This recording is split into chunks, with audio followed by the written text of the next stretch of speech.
영화인지라 끝나고 이렇게 관객석의 분위기가 확 뭔가 텐션이 높아질 수는 없을 것 같은데 그래도 좋은 영화 보셨으니까 오늘 즐거운 마음으로 진행된 GV 많이 즐겨주셨으면 좋겠고 우선 제 소개를 드리면 이 영화에서 또리아범으로 출연한 박정민입니다.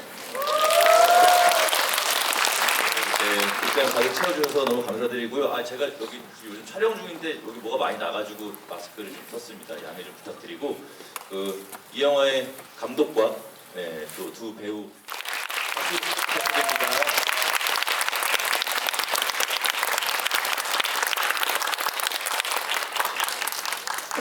그리고 여기 QR 코드 요거 찍으시면 저희 단톡방에 들어가져요. 그래서 질문하시고 싶으신 분들 질문 남겨주시면 저희가 몇 분 선정해서 이렇게 답변 받는 시간도 가질 수 있도록 하겠습니다.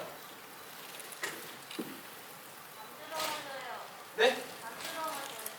안 들어가져요? 다시 한번 해보실래요? 많이 255명 들어와 있는데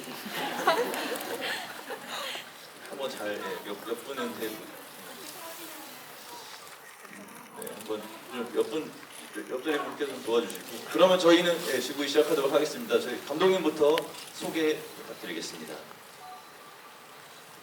네, 너와 나 연출한 조현철입니다. 이렇게 가득 메워주셔서 너무 감사하고요. 정민이 팬분들 많이 오신 걸로 알고 있는데 일단 사죄의 말씀드립니다. 정민이를 저런 식으로 제가 연기를 시켜서 너무 죄송스럽습니다. 네.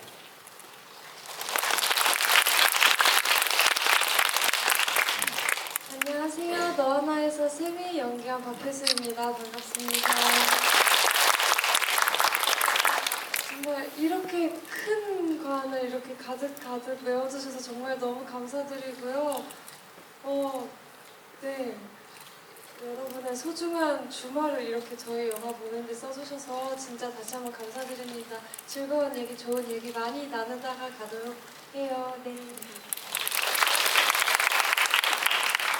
안녕하세요. 너와 나에서 하은 역할을 맡은 김시은입니다. 만나서 반갑습니다. 오늘 이렇게 주말 저녁인데 시간 내주셔서 너무 감사드리고요. 저도 이렇게 큰 관에서 GV 해보는 거는 처음인데 오늘 어떤 얘기들을 많이 물어봐 주실지 너무 궁금하고요. 벌써 277명이 들어와 계시는데 너무 신날 것 같아가지고 오늘 재밌는 시간 나누다가 가셨으면 좋겠습니다. 감사합니다.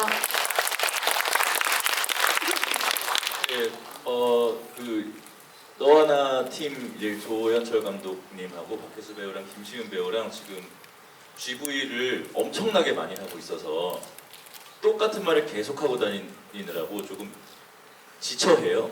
여러분들 질문하실 때 조금 특이한 질문, 이분들을 신나게 할 수 있는 질문 부탁드리고 또 여러 가지 좀 그동안 해왔던 말들이 겹칠 수 있어서 또 들었던 내용이라도 여러분들 여기 계신 분들 중에 들었던 내용이어도 좀 양해 부탁드리고 우선 제가 이 영화에 대한 소감을 조금 먼저 좀 말씀을 드리고 싶은데 이 영화는 뭐랄까요 우리들 마음속에 이렇게 좀 들어차 있는 어떤 크고 작은 어떤 그런 슬픔들이 어쨌든 조금 이제 슬픔과 그런 책임감의 방향성을 조금 이제 잃고 있는 것 같은 요 시점에 조현철이라는 한 개인이 어떤 감독으로서 하나의 애도의 방식을 통해서 관객들에게 작게나마 우리가 어떤 잃어버렸던 방향성을 다시 한번 좀 제시해주는 영화인 것 같아서 저는 이 영화를 처음 보고 나서 많이 기분이 좋았습니다. 제 친구이기도 한 조현철 감독이 늘 그렇듯이 훌륭한 영화를 관객분들에게 이렇게 이런 자리가 아니면 이렇게 칭찬할 기회가 없어요. 그래서 기분이 아주 좋았고요. 사실 이제 질문인데 현철이는 기억할지 모르겠지만 이 영화를 만든다고 얘기를 처음 저한테 했었던 건 그 이제 사건 그 어떤 우리 마음 아픈 그 사건이 있기 얼마 안 된 시간이었었어요. 그래서 저는 이 친구한테 사실 하지 말라고 좀 말렸었습니다. 그때 그 귀한 마음이 어쩌면 짓밟힐 수도 있다.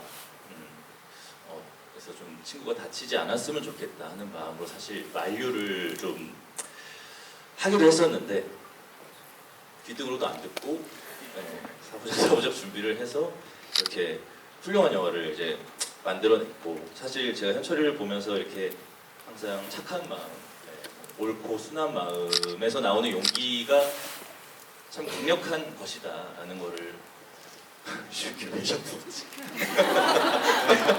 마. 나 이거 준비해 온 거야. 여기 이제 이틀 밤낮을 새가지고 써온 거란 말이야. 대사님을 잘 들어보란 말이야.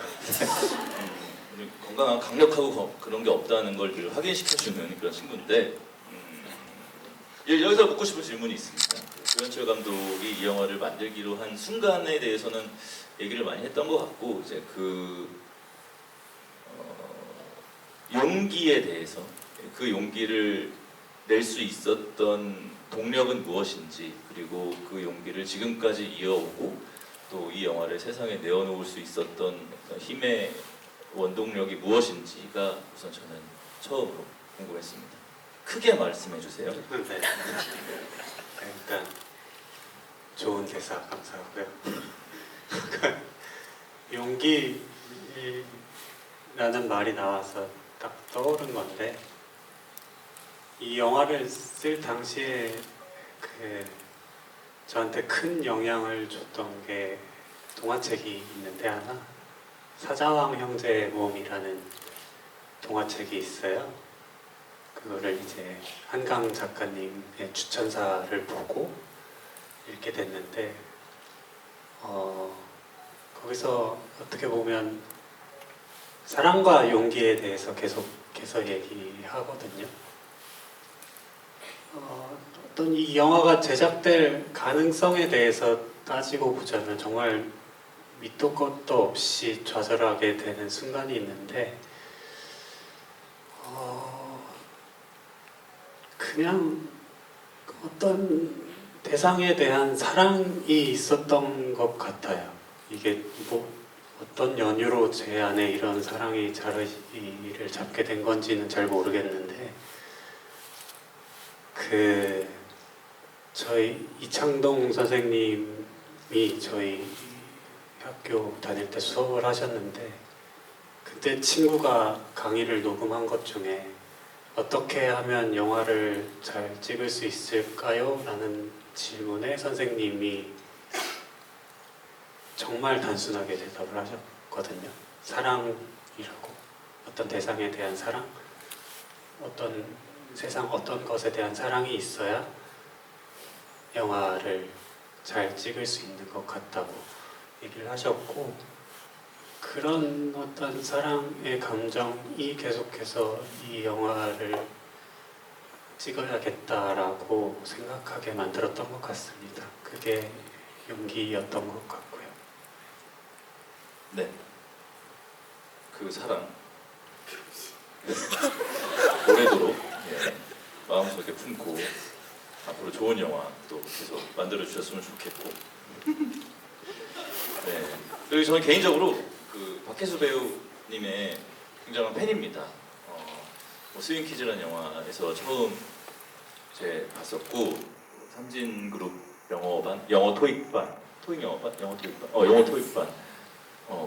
영화에서도 굉장히 눈여겨봤었고, 특히 저는 유희열의 스케치북에 나왔던 그 박혜수 씨의 모습을 보면서 농담이 아니고 저 배우 사람 자체가 갖고 있는 매력이 굉장히 큰 무기구나, 그런 생각이 들었고, 이 영화를 보면서 박혜수라는 사람의 매력을 한 번 더 확인하게 되는 기회였다고 생각이 들고, 또 조현철 감독이 이 영화를 이제 준비할 때 세미 역할은 박혜수 배우를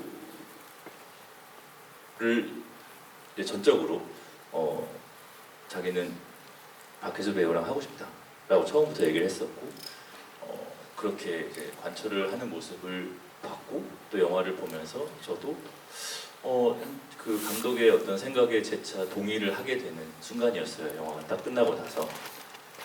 그런데 이제 배우 본인은 이 영화를 선택하고 또 만들어 나가고 뭐 현장에서 제가 뭐 많이 뵀던 건 아니어서 제가 이렇게 물어볼 기회는 없었는데 선택과 또 이런 이 영화를 또 만들어가는 과정과 이 영화가 지금 세상에 이렇게 내놓아졌을 때 또 감독과는 또 다른 용기가 늘 필요했었던 것 같고 그것들을 어떻게 이제 항상 그 굳건한 마음으로 이 영화에 참여를 하게 됐고 해냈는지가 되게 궁금했어요.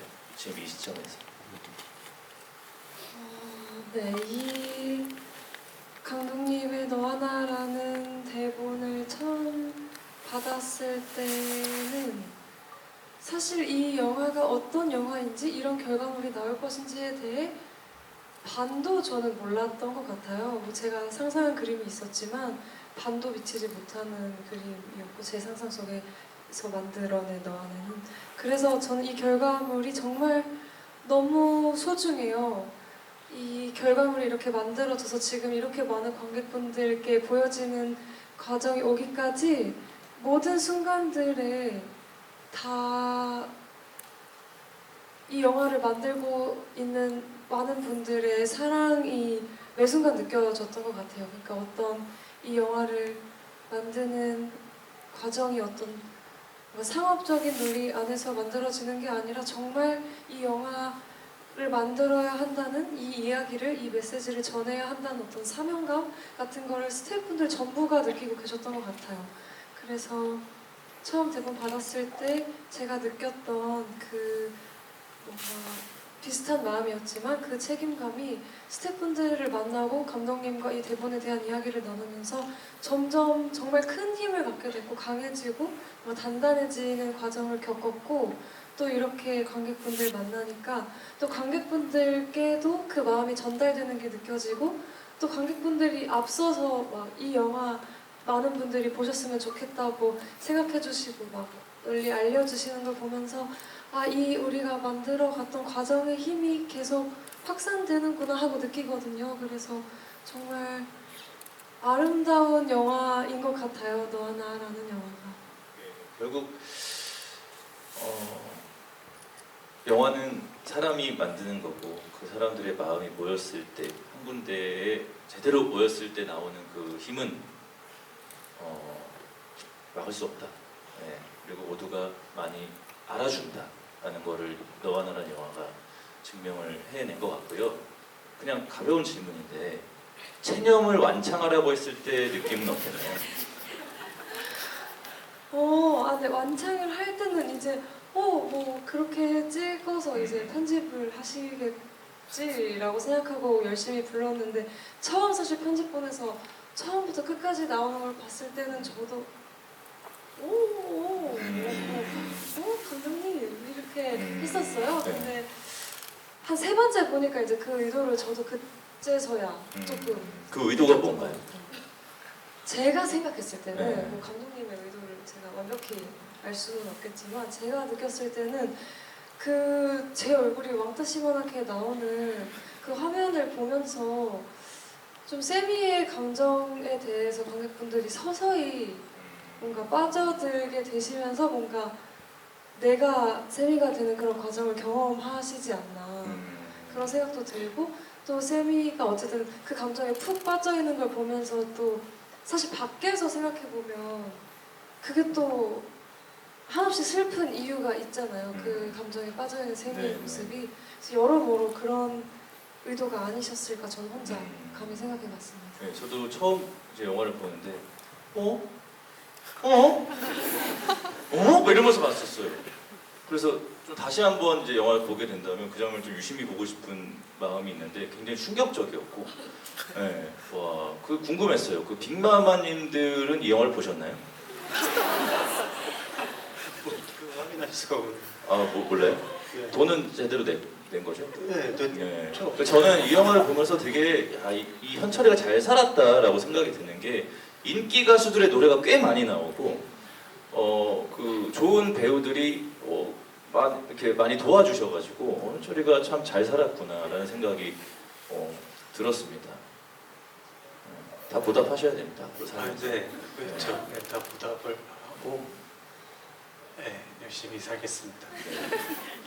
네, 다음에 정민이한테도 아니 끝장나는 작품 하나 써가지고 제가 후시 녹음을 하러 갔는데 그 카페에서 그 수다 떠는 남자 그쵸. 목소리를 갑자기 녹음해 달라고 그래서 네, 그것도 진짜 뭐 가관인데. 그것도 막 그래서 녹음하고 그랬어요. 저 정말 열심히 했습니다. 네네네. 네. 다시 그 한번. 저기 제가 입고 나오는 옷 스타일은 현철이가 그 무신사 스타일로 입고 나오더라고요. 제 집에 있는 무신사 스타일의 옷을 다 제 옷이에요. 네, 무신사 스타일로. 무신사 관계자분들 계시다면 죄송합니다. 무신사 관계자분들 스타일, 무신사 내가 생각하는 무신사 스타일. 아무튼 자 김시은 배우에 대해서 또 이야기를 안 할 수가 없는데 제가 느끼는 이 배우는 요즘 이게 조용히 나타나서 어느 순간 아무도 모르는 새에 아름답게 피어서 이 사람 어디서 나타난 거지 하는 느낌의 어떤 들꽃 같은 배우가 나타났다라는 생각이 저는 좀 들었어요. 다음 소리라는 영화에서도 그렇고 너와 나라는 영화에서도 그렇고 굉장히 훌륭한 연기를 보여줬고 사실 배우 한 명의 배우가 첫 등장에서 빛이 나 보이는 거는 비교적 쉽습니다. 근데 이제 그것을 다음 작품에서 그 배우에 대한 기대를 충족시키는 거는 매우 어렵다고 저는 생각을 하는데 다음 소회가 작년인가요? 올해. 와 올해인가요? 올해죠. 네. 네, 그 다음 소위라는 영화에서 뭐 어쨌든 순서는 좀 뒤바뀌었죠. 너와 나를 먼저 촬영을 찍고, 했지만 네. 어쨌든 그 두 영화에서 배우가 특히 어린 신인 배우가 자기를 증명하는 건 많이 어려운 일이라고 저는 생각을 하는데 굉장히 잘 해냈다라는 어떤 그냥 말씀을 드리고 싶었고 감사합니다. 그 이제 제가 현장에 처음 갔을 때 이제 김시훈 배우랑 이제 처음 만나서 연기를 하는데 어떤 느낌이었냐면 사실 뭐 제가 막 나이 많은 선배는 아니지만 어쨌든 선배랑 연기하는 순간 주눅이 들 수밖에 없어요. 웬만한 이제 후배 배우들은. 근데 좋은 의미로서의 그 어떤 김시훈 배우한테 열정 같은 게 좀 느껴졌거든요. 그러니까 이 선배한테 이거 뭔가 지지 말아야 되겠다. 그래서 약간 에너지로 좀 맞서는 그런 느낌을 제가 받아서 좀 놀랬던 경험이 있었는데 그래서 질문이 뭐냐면 그때 무슨 생각을 하고 있었는지 그렇게 앞에서 안산역 앞에서 네. 이렇게 막 그때 네, 그거 다 네. 애드립이었잖아요. 안산역 네? 안산역 나신 다 애드립이었잖아요. 거의 대부분. 그렇죠. 대사를 안 써줬으니까 애들이 할 수가 없죠. 예, 진행하세요. 네, 그래서 애드립을 어쨌든 그러니까 제가 계속 말도 안 되는 대사들을 막 그러니까 뭐 기차 지나가니까 막 기차가 뭐 지나가네요, 뭐 시끄럽네요, 뭐 이러면서 말도 안 되는 그 대본에도 없는 말들을 할 때 이 배우가 굉장히 그 힘있게 그 자리에 서서 연기를 하고 있는 모습을 보면서 많이 놀랐었거든요. 오. 근데 그때 무슨 생각을 하고 있었는지. 그때 무슨 딱히 어떠한 생각을 하기보다는 그냥 저는 마냥 내가 박수민 선배님이랑 연기를 한다고 하는 그 모습이 조금 들떴었던 것 같은데 네. 근데 선배님이 막 진짜 지하철 막 지나가고 이랬을 때 사실 그 자리에서 좀 소음이니까 끊어서 가는 경우도 많잖아요. 근데 그렇지 않고 그거를 가지고 오셔가지고 연기로서 또 너무나 훌륭하게 하셨잖아요. 그래서 나도 여기서 지지 않고 하면은 조금 더 우리 영화에 재밌는 장면이 나오지 않을까라고 생각했던 것 같아요. 그래서 네, 근데 그래서 저 진짜 많이 배웠어요. 진심이에요. 그런 얘기들을 아니. 하는데 아무튼 뭐 제가 거기서 기차가 지나가는데 막 그렇게 한 거는 이거 끊고 다시 가면 시간이 오래 걸리잖아요. 그래서 그냥 다시 가기 싫어서 그런 모습도 다시 가기 진짜. 싫어서 많이 배워. 대사가 없으니까 생각했어. 대사를 안 만들어줬으니까 할 수 있었던 겁니다. 아무튼 그렇게 해줘서 너무 저도 뿌듯했고 앞으로 꾸준히 지켜보고 싶은 어떤 배우가 나타난 것 같아서 아주 기분이 매우 좋습니다. 제가 사실 이 자리를 빌어서 조연철 감독한테 한번 물어보고 싶었던 게 있었어요. 왜냐면 개인적으로는 사실 조금 부끄러워서 말을 잘 못했던 건데 저랑 조연철 감독은 고등학교 때부터 친구예요. 그래서 근데 이제 고등학교 때는 뭐 이렇게 자세히 엄청 친한 친구는 아니었고 저 친구가 별명이 돼지였거든요. 밥을 잘 먹었는지 뭔지 모르겠지만 어쨌든 돼지였고 돼지라는 애가 있는데 굉장히 특이하다 정도로 알고 있었는데 이제 제가 그 영상원 한예종 영상원 시험을 저는 이제 고등학교 1학년 때부터 친구들한테 그 영화 감독이 되겠다고 소문을 내고 다녔던 그냥 약간 인싸였던 학생이었다면 저 친구는 갑자기 시험 한 달 전에 자기도 영화 감독이 되겠다고 나타나서 같이 시험을 봐야 되는 상황이 온 거예요. 너무 미웠어요 그때 사실. 왜냐면 저 친구는 학교에서 정말 그림도 너무 잘 그리고 그러니까 뭔가 비상했어요. 그렇다고 막 공부를 엄청 못하는 그것도 아니에요. 공부도 잘하고 그림도 잘 그리고 비상한 애가 갑자기 나타나서 쟤는 붙고 나는 3년 준비했는데 떨어지면 얼마나 부끄러워요. 그래서 그때 되게 좀 질투도 하고 미웠었는데 그냥 물어보고 싶은 건 왜 갑자기 그때 영화 감독이 되고 싶었는지가 나 너무 궁금했어요. 한 번도 물어본 적이 없어요. 근데 저는 중학교 한일고 입학하기 전부터 뭔가 영화 감독이 네가 먼저다? 그럼 얘기를 하고 다니지? 왜 얘기를 굳이 얘기를 하고 다니? 근데 그거 장래희망 쓰잖아 학교 다닐 때. 장래희망 쓸 때 항상 무슨 감독이라고 썼어. 그랬어? 몰랐는데 그건 몰랐어. 그래. 내가 먼저야. 이제 오해가 풀렸습니다. 너가 따라하는. 아무튼 저는 굉장히 그 조연철이라는 한 영화 감독이자 영화 배우이자 이 친구한테 어렸을 때부터 늘 어떤 긴장감 같은 걸 좀 느끼면서 지냈던 것 같아요. 워낙에 비상해서 그리고 또 어린 마음에 또 그런 것도 있습니다. 그 형이 또 막 그 유명한 가수고 아무튼 뭐 이렇게 가족들이 다 어쨌든 그런 어떤 예술가의 피가 흐른다고 막 이제 생각하면서 그냥 괜히 막 패배 의식에 젖어 있고 막 이럴 때도 있었는데 아니 근데 그렇다기엔 정민이랑 같이 살 때 저는 그냥 집에서 놀고 있는데 얘가 어디 싸돌아다니고 오더니 저희 극단 들어갔대요. 널 피해서 간 거야? 얘는 이걸 어떻게 하는 거지? 저는 저 나름대로 질투를 하고 있었거든요.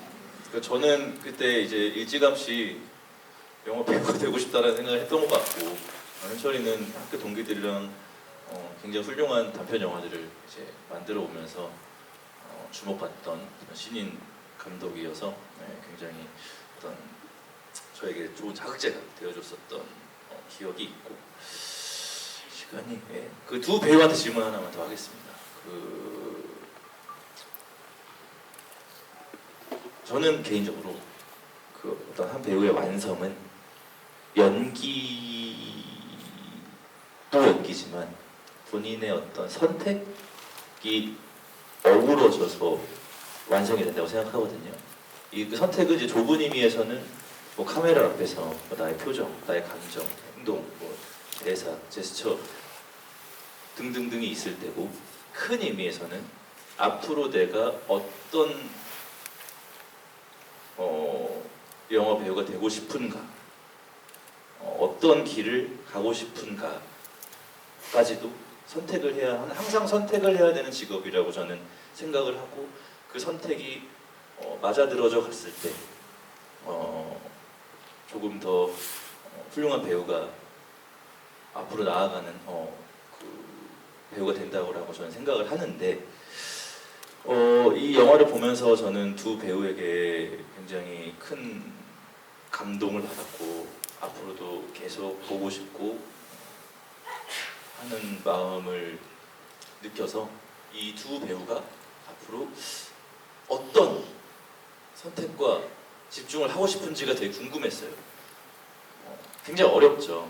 어려운 질문인데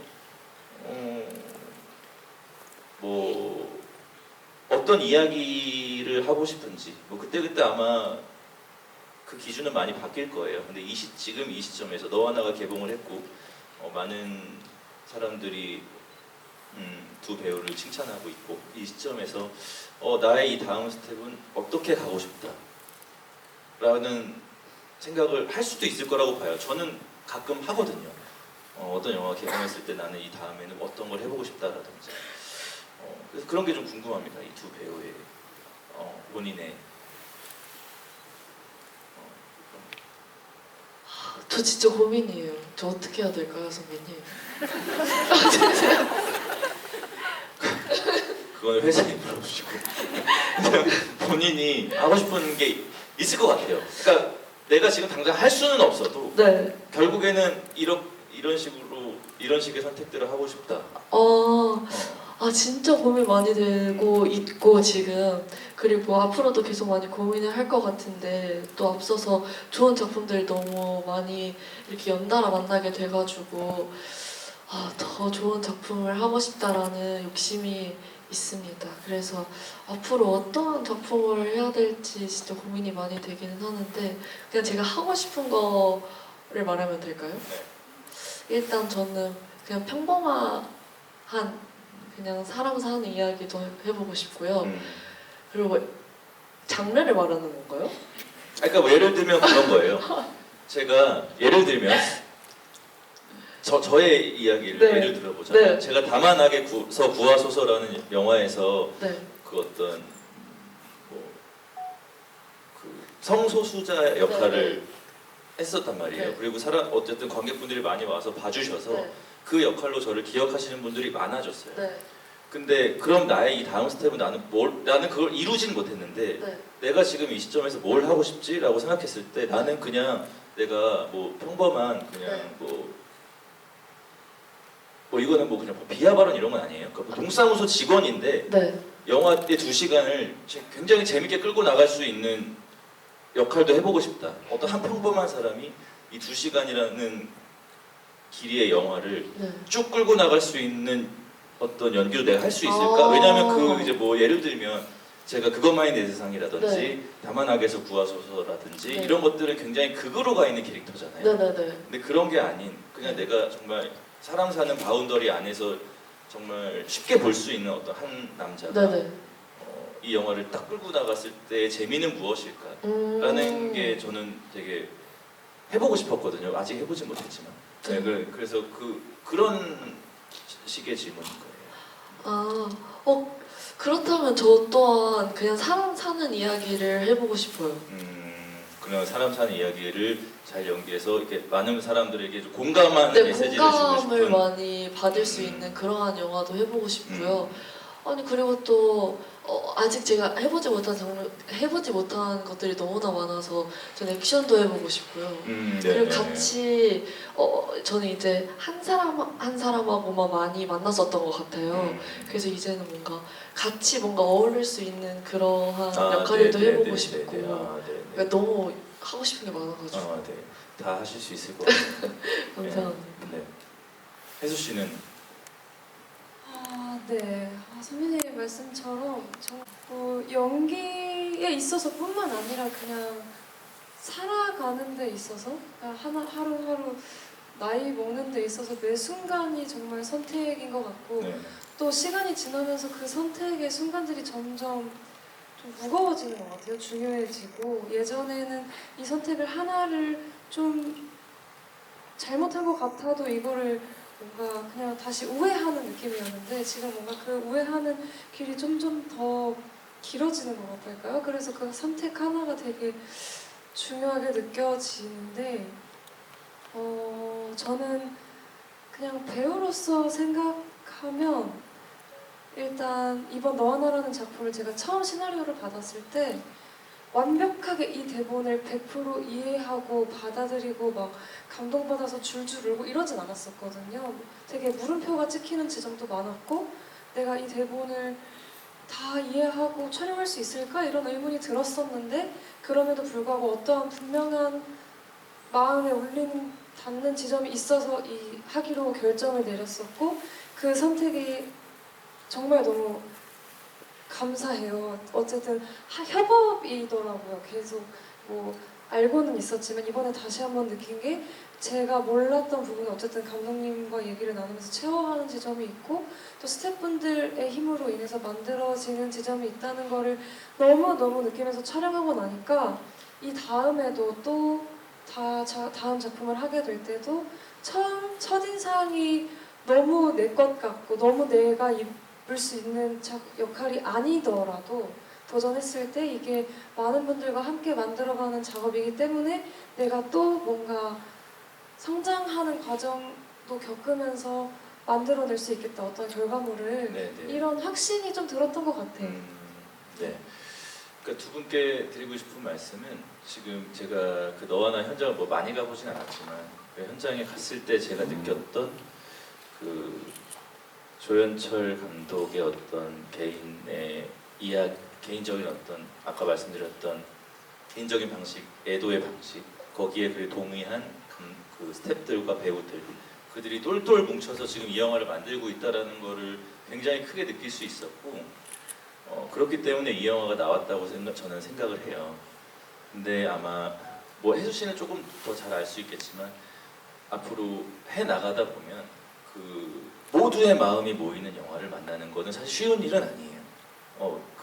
특히 이제 조금 더 사이즈가 커지고 시장 안에서 움직이는 영화들은 더욱더 그런 게 쉽지 않은데 결국에는 뭐 배우 한 명이 그거를 다 바꿀 수는 없어도 배우가 거기서 그들의 마음을 모이게 할 수 있는 어떤 모이게 하고자 하는 그런 의지가 있다면 그래도 그걸 할 수 있는 역할의 그 직업군은 배우라고 저는 생각을 하거든요. 그 현장에서.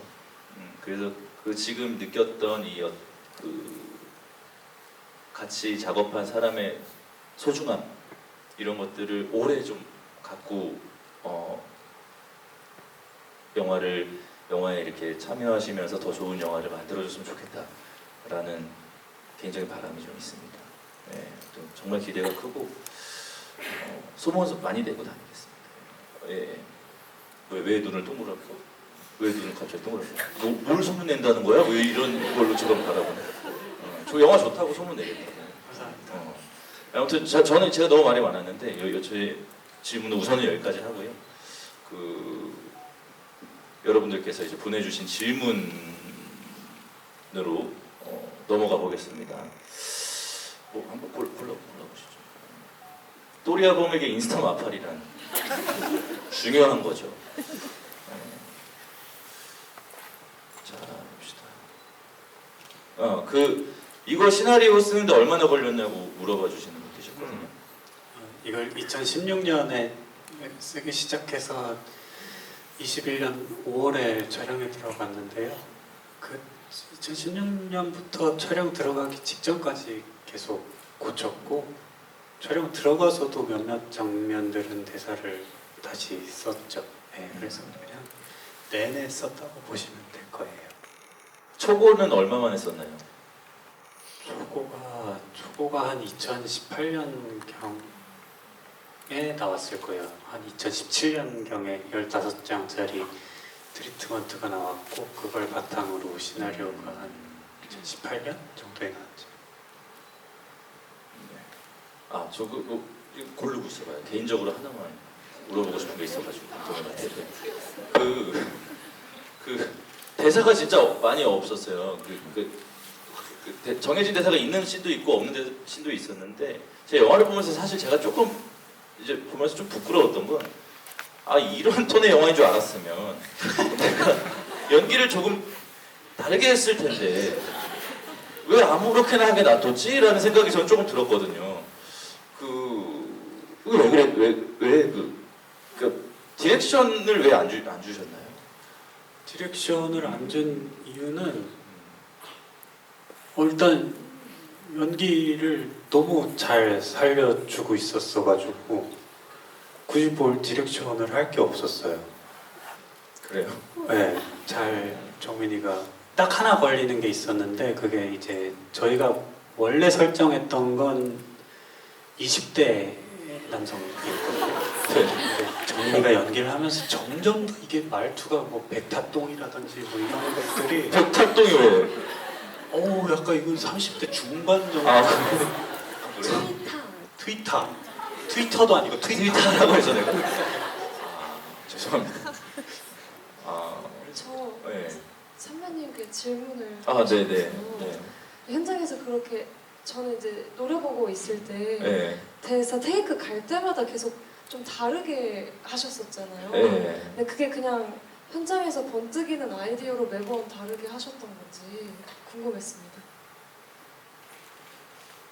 네.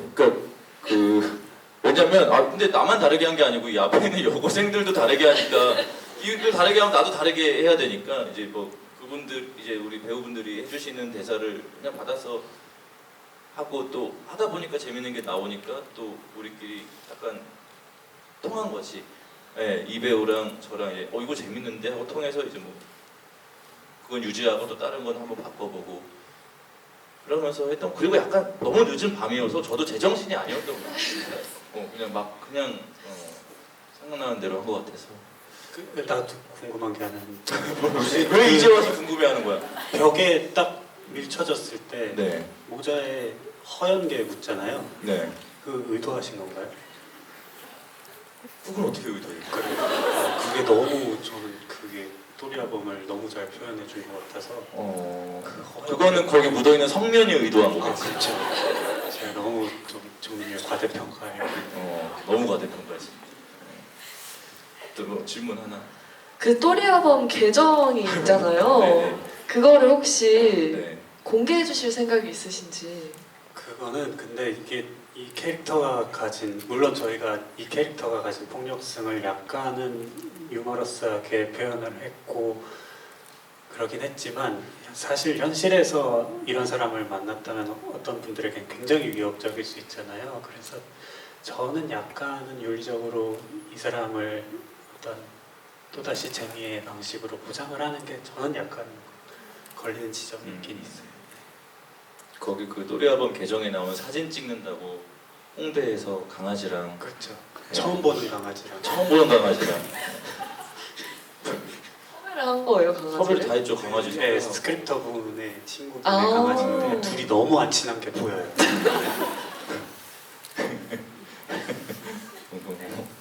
도대체 훈바바는 무슨 뜻인가요? 훈파바는 일단은 제 친구의 아이디고 길가메시 서사시에 나오는 삼나무 숲을 지키는 요괴입니다. 멋있네. 네. 네. 가장 존경하는 영화 감독님이 궁금하다고 하십니다. 가장 존경하는 영화 감독. 음. 그냥 이거를 쓸 때는 사실은 이창동 선생님을 많이 생각을 했어요. 이창동 선생님 시에서 이제 그 주인공인 양미자 혼자서 마지막에 시를 써오거든요. 그러면은 시인님이 거기 나오는 시인님이 양미자 씨 혼자서만 시를 써왔네요. 라고 말을 하는 게 왠지 어떤 저희 세대에게 그러니까 저희 세대에서 이야기를 다루는 사람들한테 하는 얘기처럼 느껴져서 뭔가 의식적으로 거기에 대한 답을 하고 싶다라는 생각이 계속해서 이 너와 나를 쓰면서 있었던 것 같습니다. 여기 질문을 통해서 뭐 여러 가지 이렇게 질문에 오는 것 중에 공적으로 좀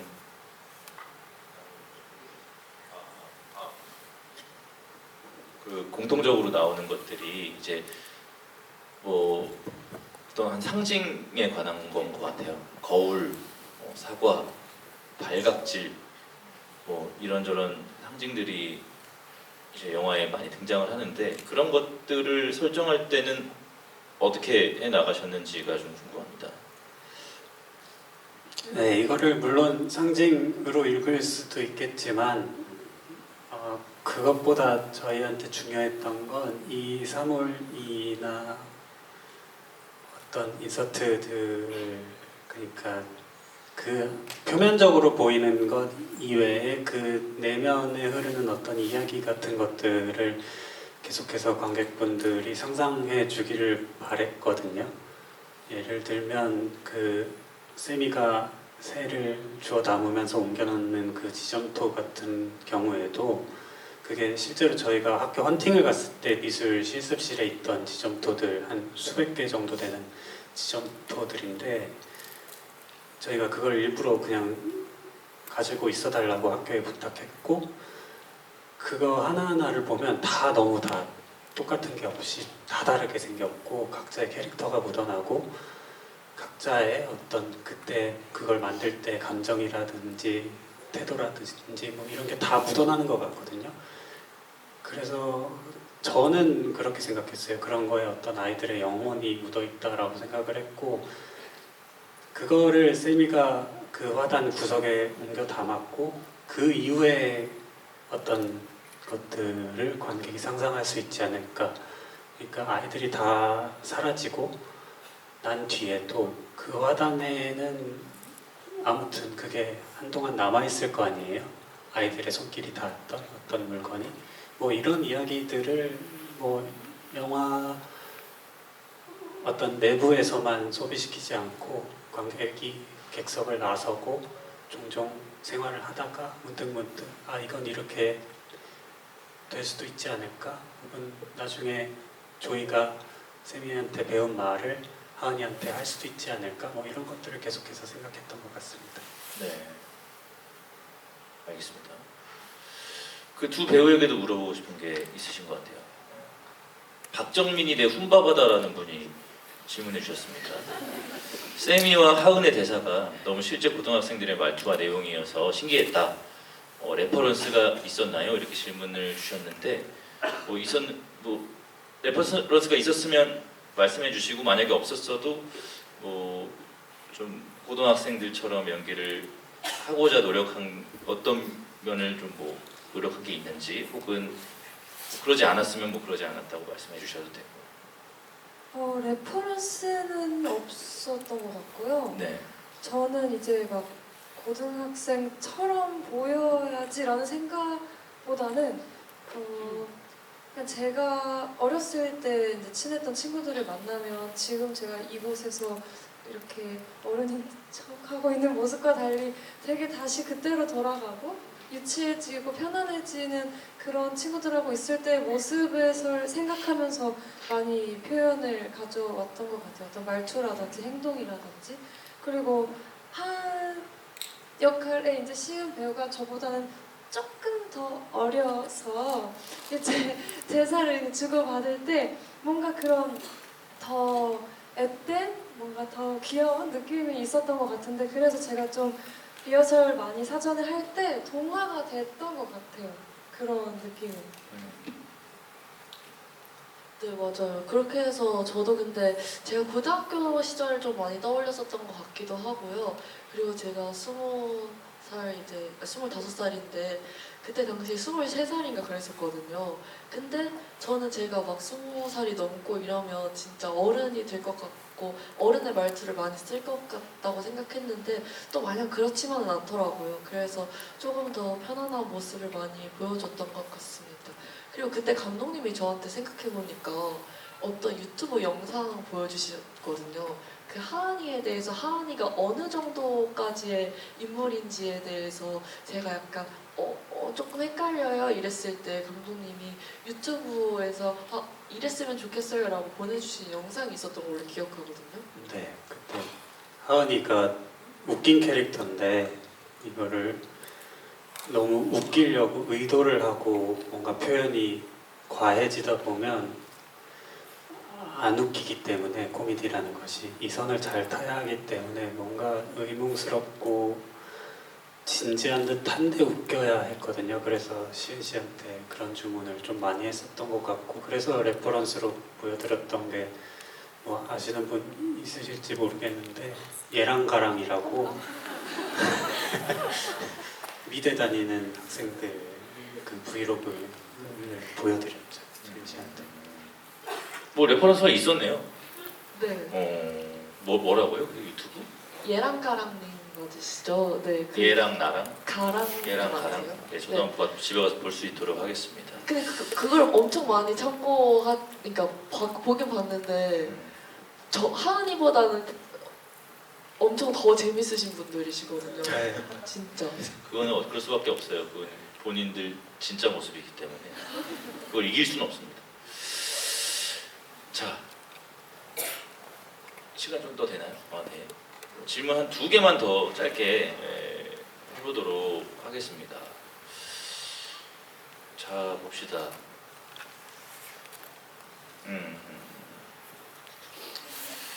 자, 자, 생각하고 계세요? 그냥 짧게 질문 하나 할게요. 세미와 하은의 MBTI는 뭔 거 같나요? 하은이 INFJ죠. 하은이가요? 네 그런 것 같아요. 아니 이거 아, 있어? 저번 실제로 GV 그게 있었어요? 아니요 저번 GV 때 이 아, 질문이 질문이 나왔어서 있었어요? 생각을 해봤는데 하은이 뭔가 INFJ이지 않을까요? 그런 것 같아요. 세미는 INFP 맞을까요?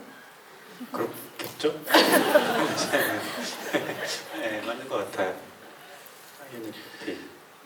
아까 질문 중에 하나 좀 인상적인 질문이 하나 있었는데 그 물리 선생님 역할로 박준 시인님이 나오셨잖아요. 근데 물리 선생님으로 이제 설정을 했단 말이죠. 네네. 의도가 있으셨는지. 일단 시인이 물리학 강의를 한다. 이렇게 딱 그 상황을 떠올렸을 때 저는 그게 너무 시적으로 느껴졌거든요. 그 자체가. 그리고 이건 뭔가 저만의 취향인데 뭔가 저는 소설책을 보거나 어떤 영화를 보거나 할 때 이렇게 감동을 받는 일은 별로 없어요. 근데 어떤 과학책, 물리학책, 생물학책 뭐 이런 거 볼 때 어떤 되게 시적인 문장들이 있거든요. 이게 서정적이라서 이게 시적인 게 아니라 너무 냉철하고 이성적이고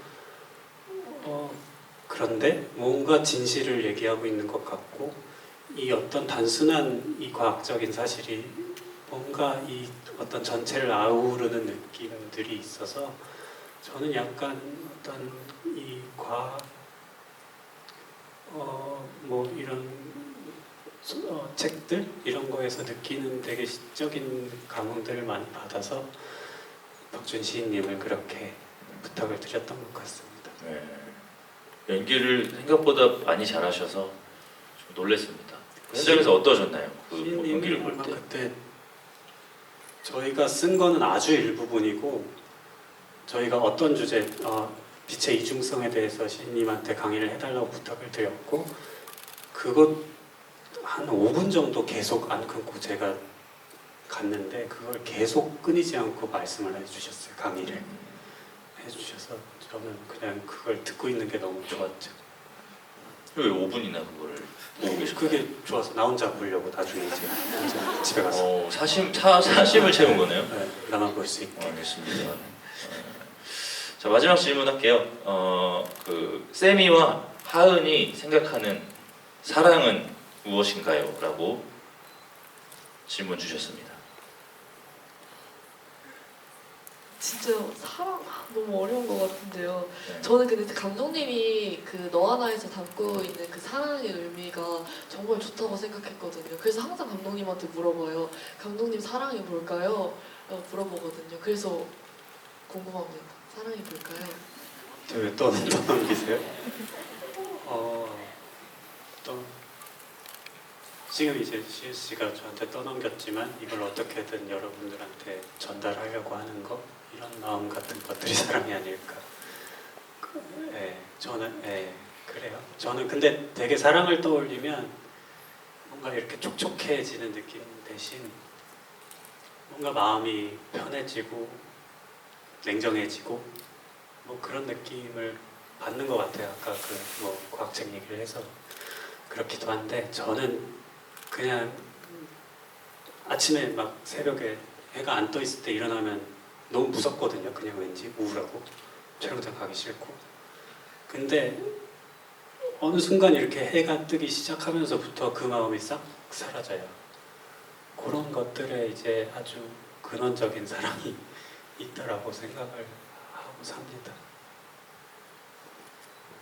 저는 감독님이 말씀하시는 그런 뭔가 냉정하고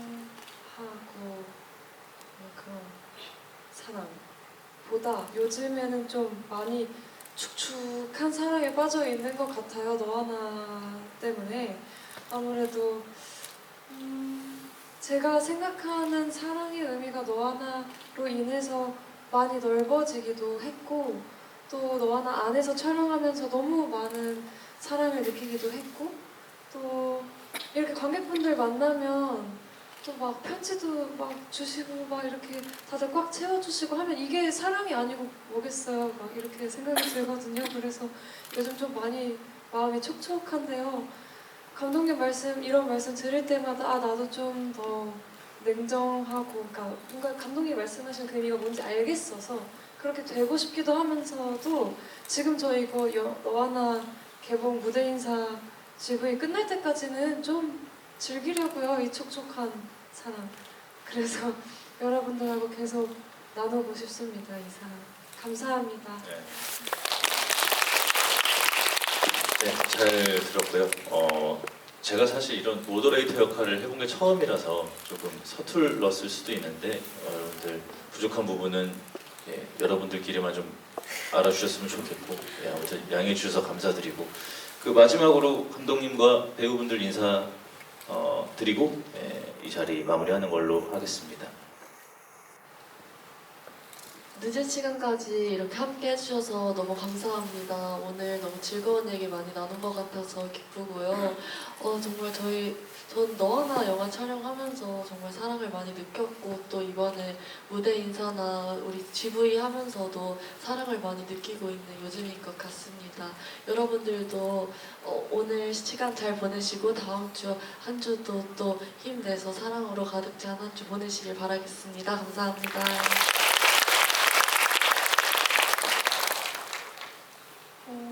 네, 오늘 이렇게 너무 초롱초롱한 눈빛으로 계속 이야기 1시간 동안 내내 들어주셔서 정말 감사드리고요. 사랑이라는 게 참 계속 의미가 무한대로 넓어지는 것 같아요. 생각하면 할수록 나 바로 옆에 있는 내 주변 누군가에 대한 사랑 또 물론 소중하지만 좀 더 넓어진 뭔가 어떤 사회적인 일들이라거나 뭔가 세상 저 너머에서 일어나는 일들에도 관심을 가질 수 있는 그런 사람? 또 조금은 더 너와 나를 통해서 느끼실 수 있을 거라고 생각해요. 그래서 그런 마음 많이 나누고 공유할 수 있었으면 좋겠습니다. 네, 오늘 와주셔서 정말 감사드립니다.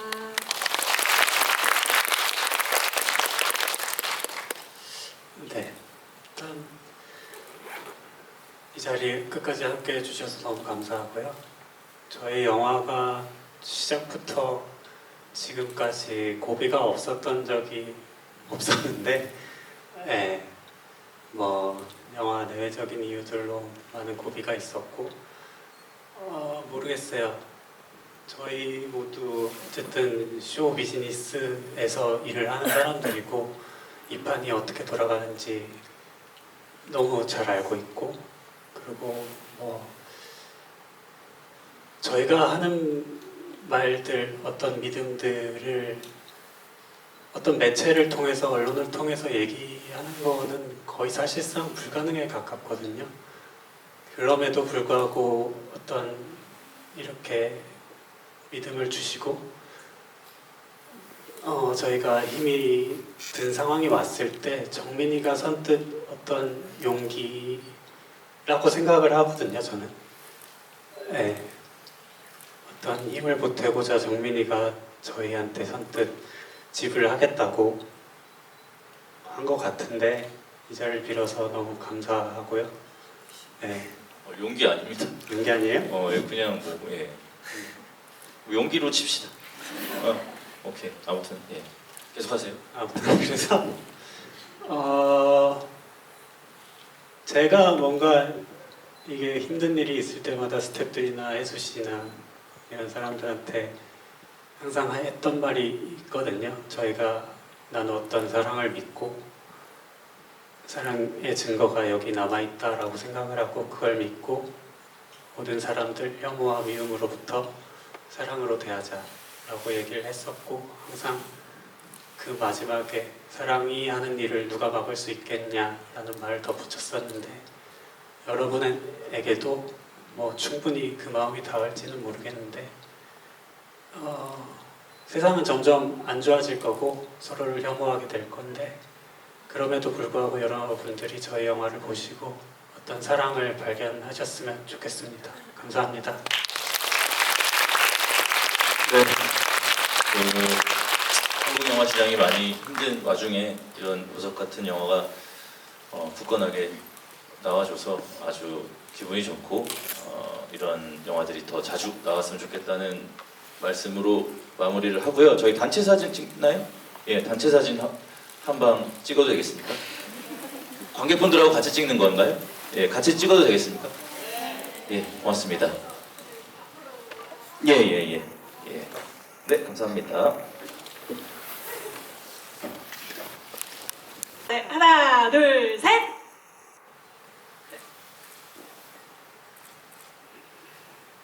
네, 늦은 시간까지 이렇게 자리해주셔서 너무 감사하고요. 조심히 돌아가세요. 네, 감사합니다.